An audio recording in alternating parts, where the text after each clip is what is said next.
اعوذ باللہ من الشیطان الرجیم بسم اللہ الرحمن الرحیم رب اشرح لی صدری ویسر لی امری واحلل عقدۃ من لسانی یفقهوا قولی واجعل لی وزیرا من اہلی اللهم صل علی محمد وعلی ال محمد كما صلیت علی ابراہیم وعلی ال ابراہیم انک حمید مجید۔ حدیث نمبر 11۔ حضرت ابو ہریرہ رضی اللہ تعالیٰ عنہ نے کہا کہ نبی صلی اللہ علیہ وسلم سے سوال کیا گیا کہ کون سا عمل افضل ہے؟ آپ صلی اللہ علیہ وسلم نے فرمایا، اللہ اور اس کے رسول پر ایمان لانا۔ کیوں کہا؟ اس لیے کیونکہ جو شخص اللہ اور اس کے رسول پر ایمان لے آئے گا تو وہ سارے عمل خود ہی کر لے گا، باقی کے سارے اعمال اسی کے ساتھ جڑتے ہیں۔ پھر مزید پوچھا، اس کے بعد کون سا عمل؟ تو نبی صلی اللہ علیہ وسلم نے فرمایا، اللہ کی راہ میں جہاد کرنا، یعنی مال کی محبت کو ختم کر دیا، مال کی بھی اور جان کی بھی، کیونکہ جب جہاد کے لیے ایک شخص نکلتا ہے تو وہ اپنا مال بھی خرچ کرتا ہے اور اپنی جان یعنی اپنے نفس کو بھی قابو میں رکھتا ہے، اپنے گھر والوں کو بھی چھوڑتا ہے، سب کی محبت دور ہو جاتی ہے اللہ کی محبت میں۔ پھر مزید حدیث میں عرض کیا گیا کہ اس کے بعد کون سا عمل؟ تو نبی صلی اللہ علیہ وسلم نے تیسرے نمبر پہ فرمایا، حج مبرور۔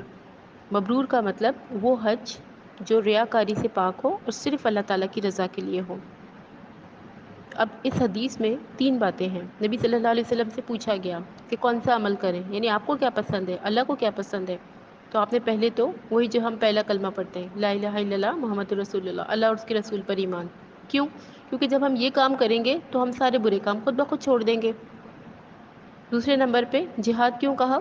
کیونکہ جہاد میں انسان اپنے نفس پہ قابو پاتا ہے، اپنے گھر والوں کو چھوڑتا ہے، اللہ کی رضا کی خاطر اپنا گھر بار، اپنی آسائش سہولیات سب چھوڑ کے گھر سے نکل جاتا ہے۔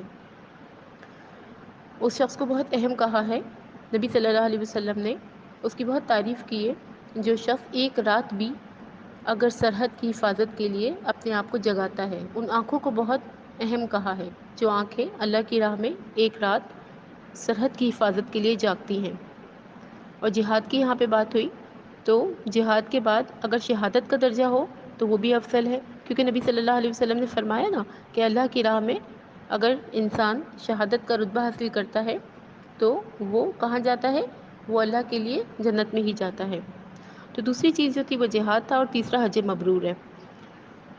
حج میں کیا ہے، ہم سب حج تو کرتے ہیں، تیاری بھی کرتے ہیں، لیکن ہم اس حج کو شاید زیادہ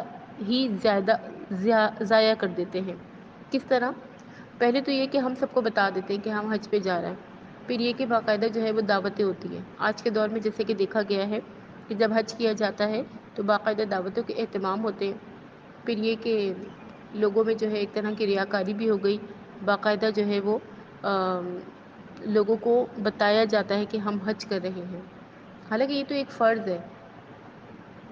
ٹھیک ہے، اگر ہم جانے سے پہلے سب سے معافی مانگ لیتے ہیں تو اس میں کوئی حرج نہیں ہے، لیکن اس طور پہ اعلان کرنا کہ ایک ریاکاری ہو کہ ہم بھی حج پہ جا رہے ہیں، تو وہ اللہ نیتوں کے جاننے والے ہیں۔ تو حج کے لیے جو ہے وہ ایسا ہونا ضروری ہے کہ اس میں کوئی ریاکاری نہ ہو، ورنہ حج کو قبول نہیں کیا جائے گا۔ جیسے ایک حدیث میں آتا ہے نا کہ جب انسان حج کرتا ہے تو وہ ایسا ہوتا ہے کہ جیسے اس کی ماں نے جنا، یعنی بالکل پاک صاف ہو جاتا ہے، بشرطے کہ وہ حج مبرور ہو، یعنی کہ خالصتاً اللہ کے لیے ہو، اس میں کوئی ریاکاری نہ ہو۔ ہمارا عموماً مقصد ہوتا ہے بازار سے کیا کیا لینا ہے، وہاں پہ شاپنگ کیا کرنی ہے، پھر ہم آئیں گے تو لوگوں کی دعوت کرنی ہے، پھر ہم وہیں پہ پریشان ہو جاتے ہیں کہ لوگوں کے لیے خریداری کرنی ہے، اگر اس کے لیے نہیں لے کر گئے تو فلاں ناراض ہو جائے گا، ہم وہاں بھی جا کے لوگوں سے ڈرتے رہتے ہیں۔ تو یہ حج مبرور نہیں ہے، اس میں ایک طرح کی ریاکاری ہو جاتی ہے اور پھر مقصد ہی فوت ہو جاتا ہے۔ حالانکہ حج پہ تو نبی صلی اللہ علیہ وسلم کی احادیث سے ثابت ہے کہ اللہ تعالیٰ جو ہے وہ ان کو معلوم ہے کہ بندے کیوں آئے ہیں اپنا گھر بار چھوڑ کر، پھر بھی اللہ تعالیٰ فرشتوں سے پوچھتے ہیں کہ یہ کیوں آئے ہیں، یہ کیا مانگ رہے ہیں؟ تو فرشتے فرماتے ہیں کہ میدان عرفہ کا جو ذکر ہے، فرشتے فرماتے ہیں کہ یہ مغفرت مانگ رہے ہیں، تو اللہ فرماتے ہیں سب کو معاف کر دو۔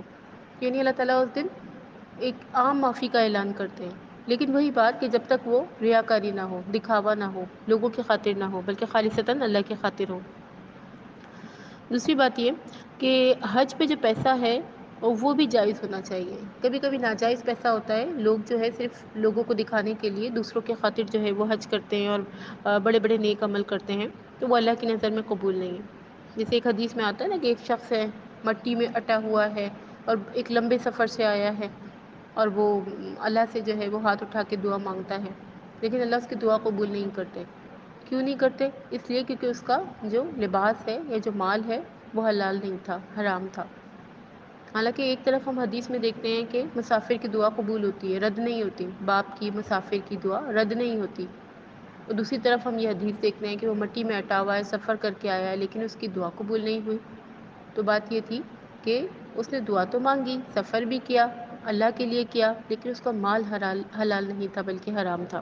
تو حج کے لیے ضروری ہے کہ مال بھی حلال ہو۔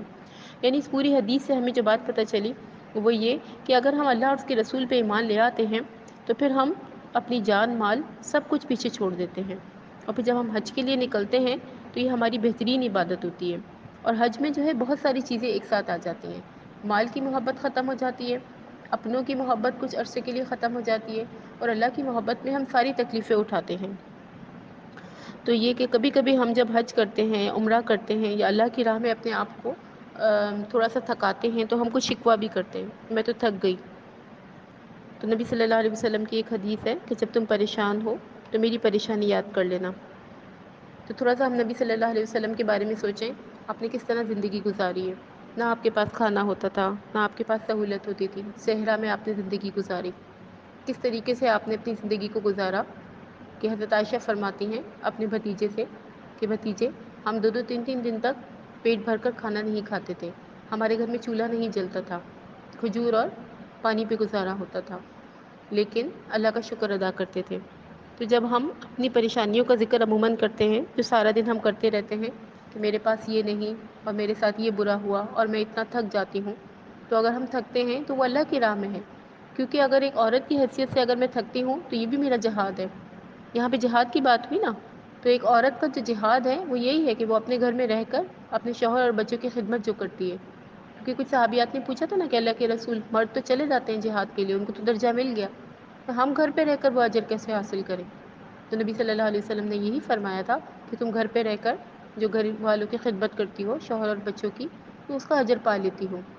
یعنی ہر عورت جو ہے وہ فرنٹ لائن پہ جا کے جہاد تو نہیں کر سکتی، تلوار لے کے تو نہیں کھڑی ہو سکتی، لیکن ایک عورت شوہر کے جہاد پہ جانے کے بعد جو گھر کی حفاظت کرتی ہے تو وہ دوہرا اجر پاتی ہے۔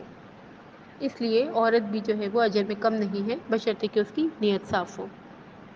تو اللہ تعالیٰ سے دعا ہے کہ اللہ تعالیٰ ہمیں جو ہے نبی صلی اللہ علیہ وسلم کے ان بہترین اعمال پہ جو ہے وہ عمل کرنے کی توفیق عطا فرمائے۔